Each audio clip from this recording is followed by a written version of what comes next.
તો અમરેલીના સાંસદ ભરત સુતરિયાએ નગરપાલિકાના નવનિર્માણ બિલ્ડિંગના લોકાર્પણ પ્રસંગે ઉપસ્થિત રહ્યા હતા, જેમાં તેમણે વિરોધીઓને અલગ અંદાજમાં આડે હાથ લીધા હતા.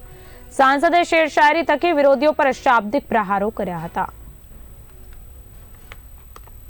પછી હમણાં મને એક ભાઈ કીધું કે તમે કેમ આવું આમ અઠાણે થોડોક સ્ટ્રોંગ માં બોલો છો ના તે, એટલે મેં એના પાછું બીજે કીધું, મેં કીધું ક્યું ના मैं बदलूं, तुम वही हो क्या?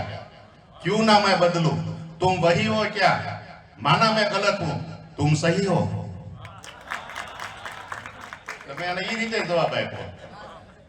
એટલે આમાં પછી તો હજ થઈ જાય, આપણે પછી સહન કરવાની કઈક શક્તિ હોવી જોઈએ ને.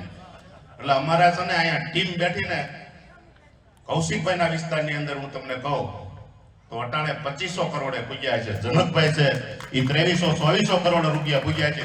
બધાય ધારાસભ્ય એટલે પૂગ્યા છે. તમે ગમે હું ગારિયાધાર જાઉં, મવા જાઉં તો લોકો એમ કહે છે કૌશિકભાઈ કે અમરેલીની અંદર વિકાસ ભરપૂર દેખાઈ રહ્યો છે અટાણે. અને આ સત્ય વાત છે, બોલ્યું નથી. હું બોલ્યો આંકડા એ તમે કાલે કાઢી શકશો છે.